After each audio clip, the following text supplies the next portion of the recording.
Good morning. All right. I'm just showing this chart here, intraday chart from yesterday's trade in the futures. And I'm going to go over how we use the tick, NYSE tick, for intraday trading today after the morning trading, maybe around 11:30, 12 o'clock. So maybe we'll record it. If someone reminds me to press the button.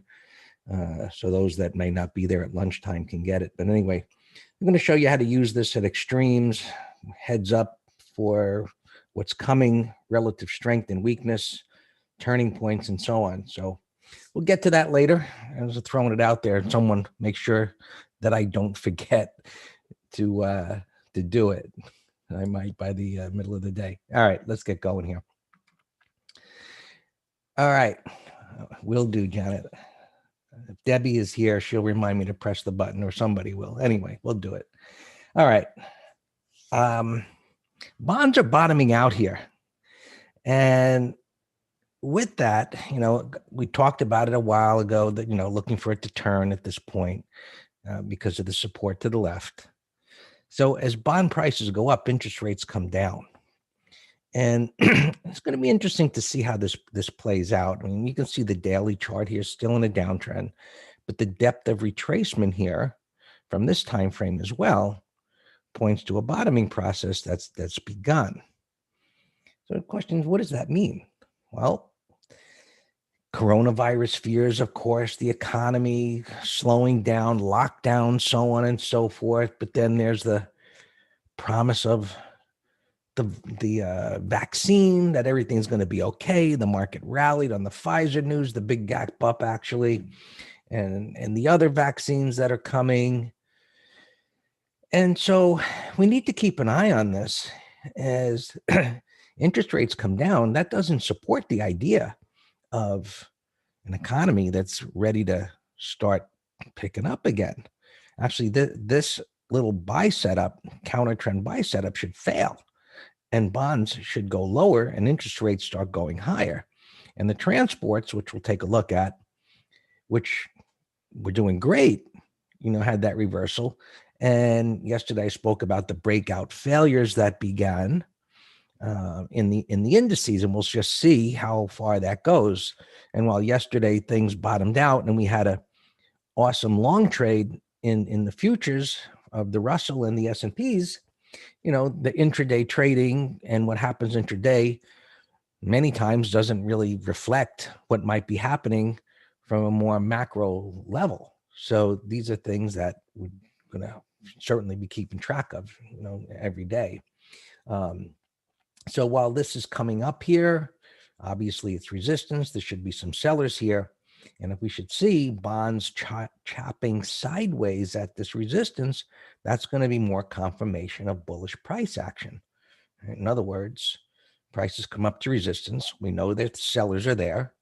And if those sellers can't take control, that means demand is strong and prices should continue to go up. Somewhat similar to the intraday charts that we went long yesterday in the futures, right, which we'll review this afternoon. All right, so let's see where the markets are at now. So this was the breakout failure, right? Disregarding this topping tail, which was the big gap up on the news of Pfizer.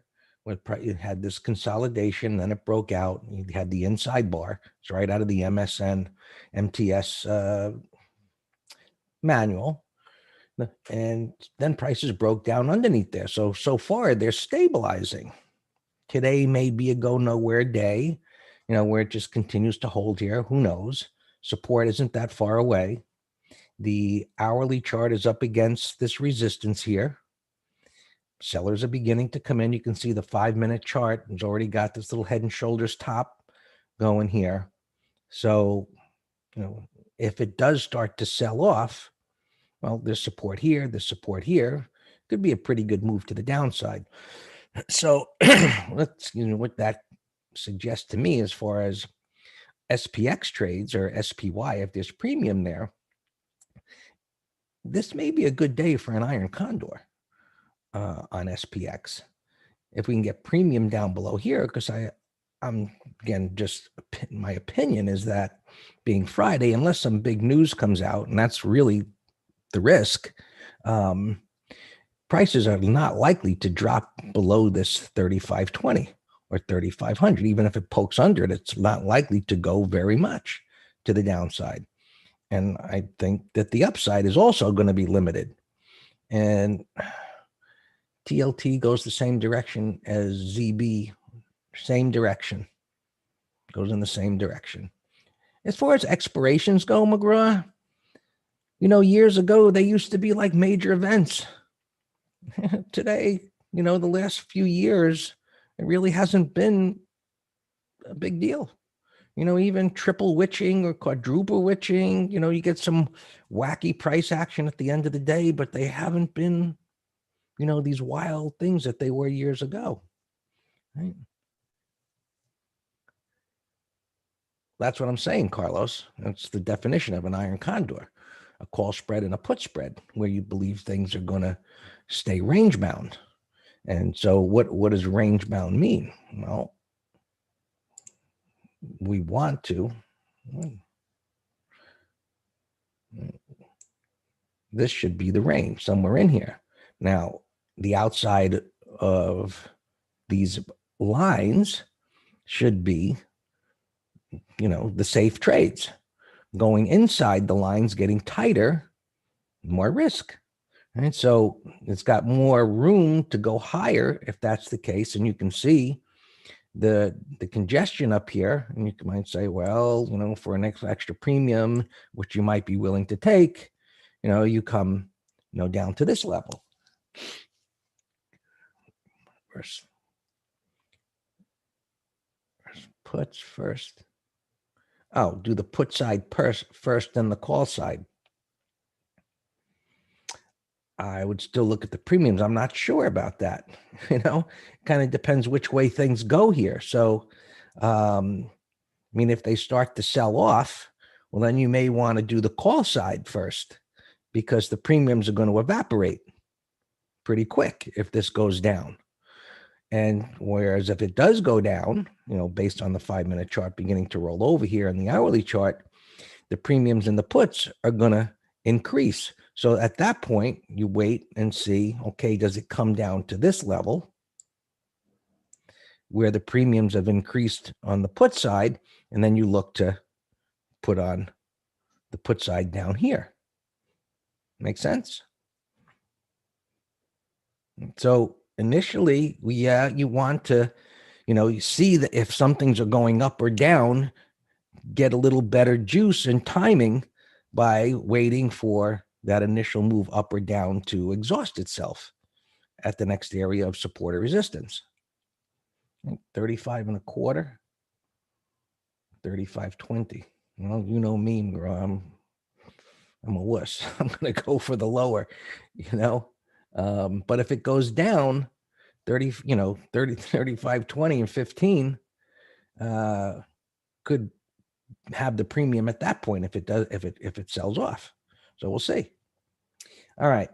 Well, you just know what to do now. Just go to SPX. You see the levels and,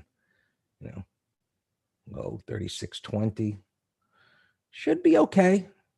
36.20 should be okay. I know it's not on the outside, but especially if this rolls over, then that should be fine. All right. So you can see the trading range that's going on here. It's basically in the middle of it, and why I'm saying iron condor day, where you can play both sides of it, and the thought that things stay within this relatively wide 60-minute range here going into the weekend. So weekly chart still running in place, going nowhere. However, we have an event.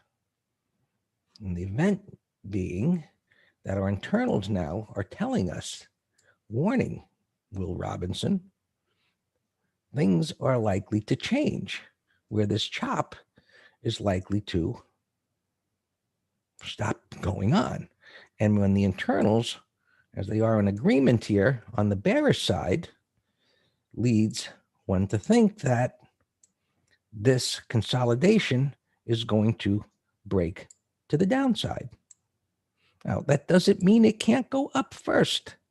Internals on the daily time frame are not good short-term timing tools, as the NYSE tick is. So they tell us that we're in an area of a turn.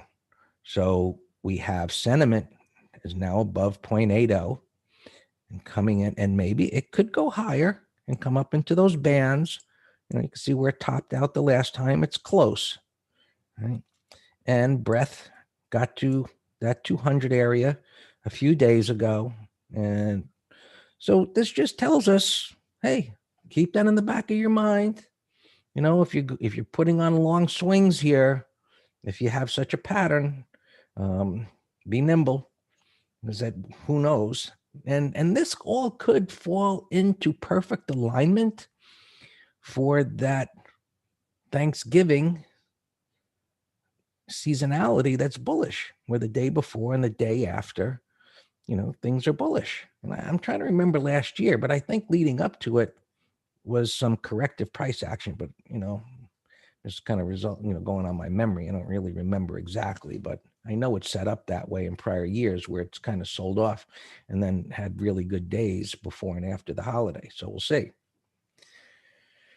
All right, let's move on.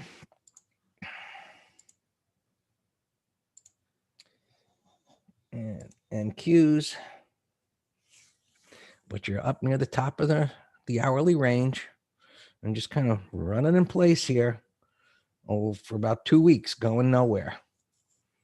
And so day trading, there's no swing pattern here.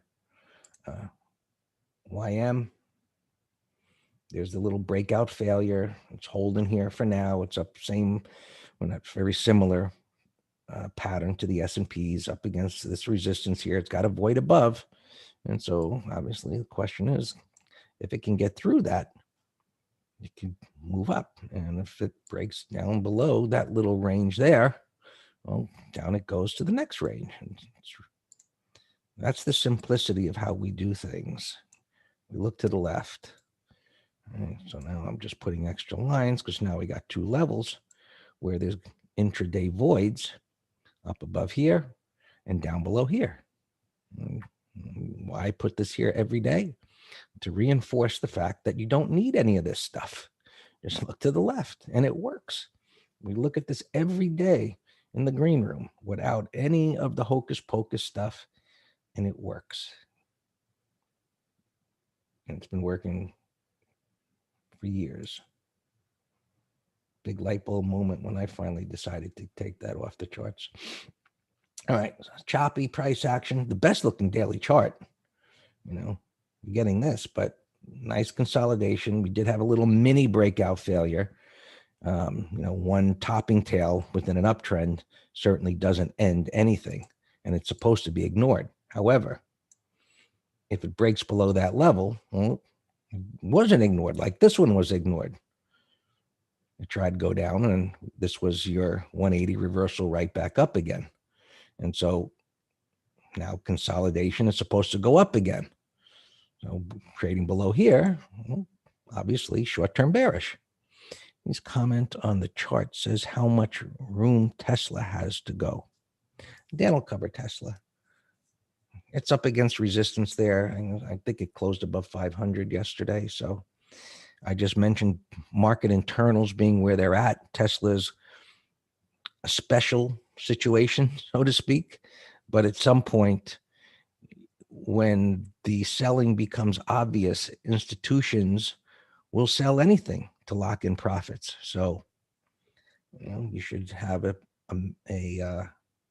plan for managing. And I'm green room. I'm answering someone on YouTube there.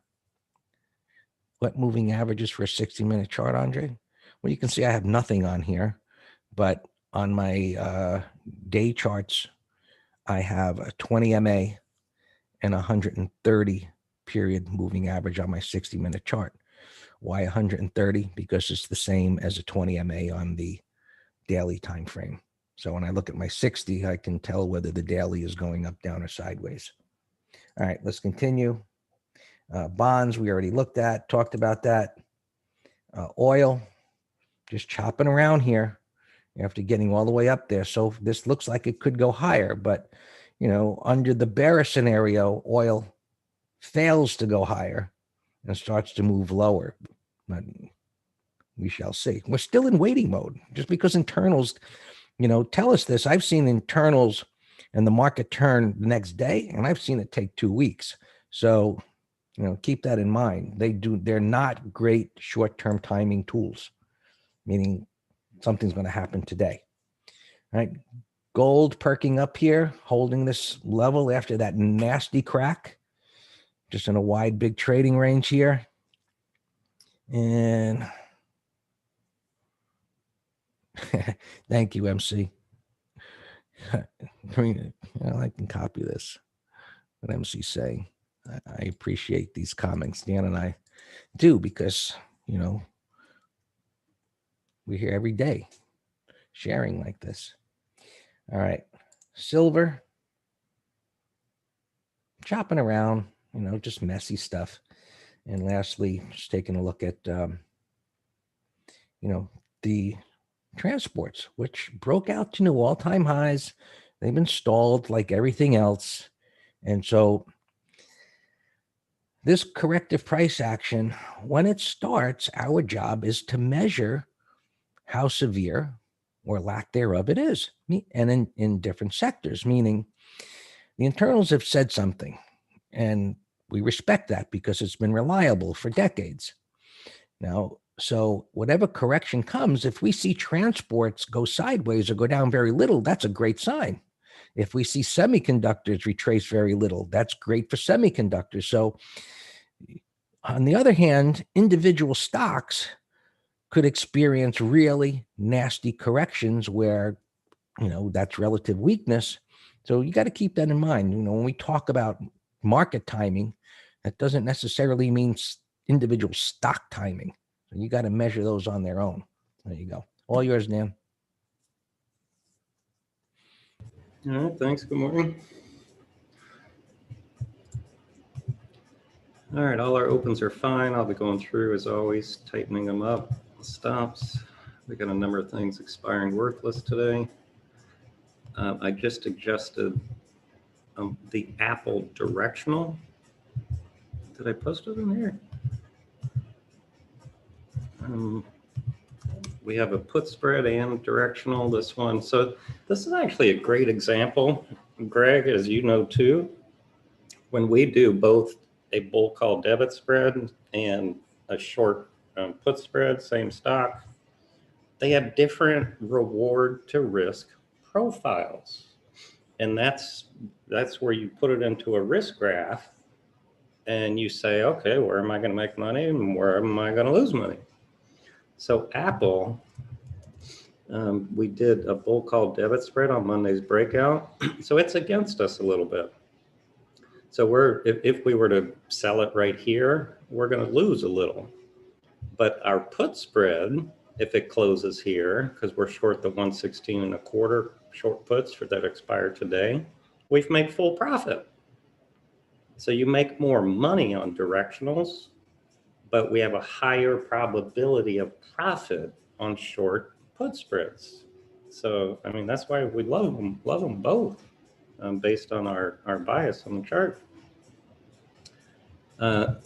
Hey, Gustavo. Yes, Snap 3930. December's too far for me with market internals overbought. Is there anything for next Friday? I just posted net, and that's only for next Friday. Also, I love these gap reversals. Gap is one of my favorites. And next week, MT Live, we're going to be talking about continuation patterns, and this is one. It's in an uptrend. It's going sideways. Where's my continuation? It's the gap reversal, and so we're going to do it over the red bar. Then it'll be a red bar ignored. Of course, Khaled, without a doubt. What this pattern is telling me, Khaled, absolutely. Now you write yourself a note and look at them later. I don't want to do it now. But on an hourly chart, this is telling me without a doubt. I have 7 hourly bars just coming down off the high, but I got 2 weeks of hourly bars building a base. So yeah, go look at yourself an hourly chart. Said G, yeah, YouTube's asking about it also. Sure. Said G could be a 220 put spread, or actually JR's asking about buying it. I'm not crazy about buying it because of this gap reversal. Is going to be trouble there. But if it is, looks like it's gapping up here. It could be a great day trade long. So I'll put that there. Parham, ICLN, 2209. Yeah. I mean, when I trade gappers, I'm looking at my pre-market data also. So it's a little extended here, intraday. But yeah, put it in a little window. That could be a nice day trade long. Parham Fizzler. For next week only. Next week only. If it's under this base, sure. So come back with some numbers for me. I'm not interested in any really, unless they're long-term core like looking things, or it's under weekly and monthly support. Then I'm just looking for next week's put spread, because look, the weekly is actually a bear 123, right? That's it is what it is. I had a deep retracement on the daily, kind of a head and shoulders looking thing. Left shoulder, head, right shoulder, with a 123 and a price void. So, all right, let me continue on my list. Tan H is getting whacked here pre-market. Wow, look at that. Look at that. There's nothing to do with that. FIV, I don't like the light volume, but if it breaks out, it looks good. AMD was on my list from yesterday. That would be a great put spread candidate over yesterday's high. If there's any juice for next week, net we talked about. Triple D we found yesterday.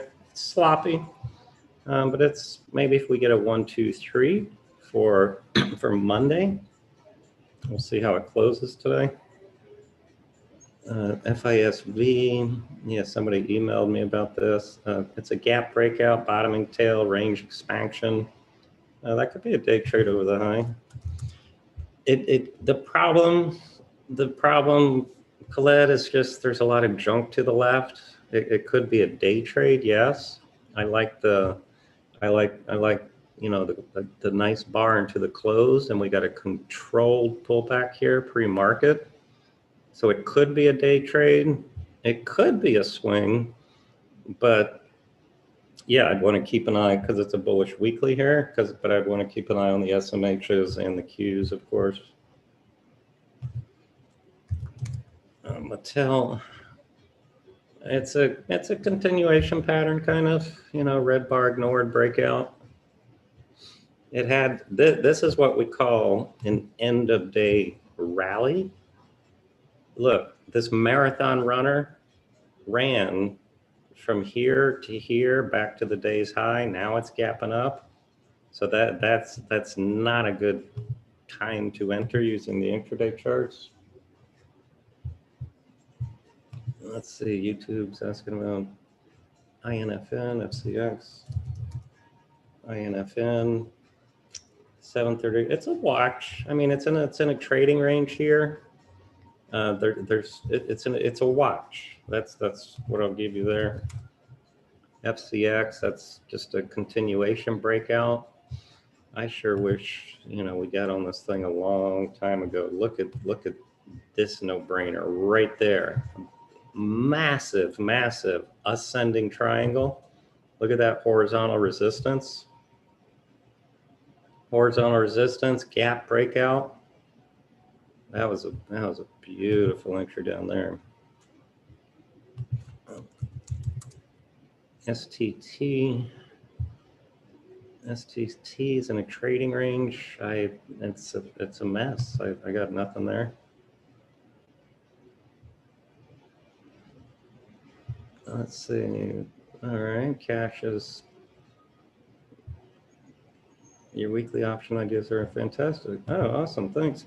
Yeah, I mean that's why we have two services. We love directionals because you're going to make more money, but directionals day trade's no problem. But we're more particular on our setup for directional because I need multiple time frame analysis.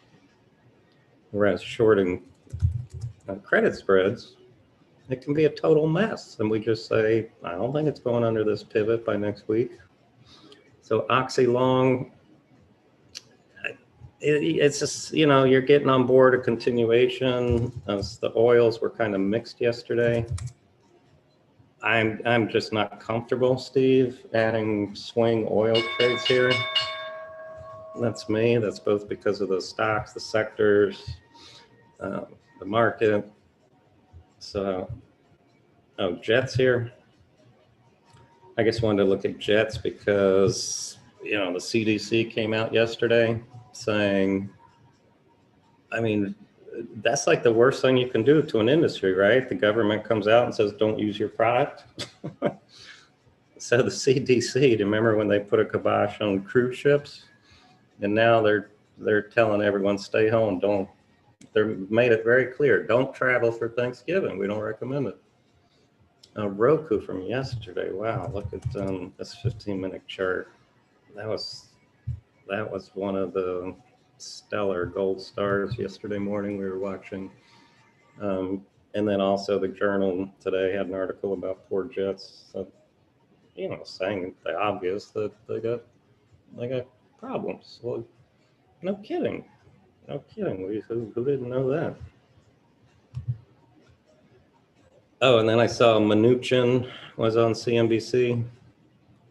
Mnuchin, and that I guess that was part of the future selling off last night. When I went to bed, the spies, the ES was down 27 points, and part of that was reaction to Mnuchin saying, look at Etsy here. It was also on my 15-minute list from yesterday.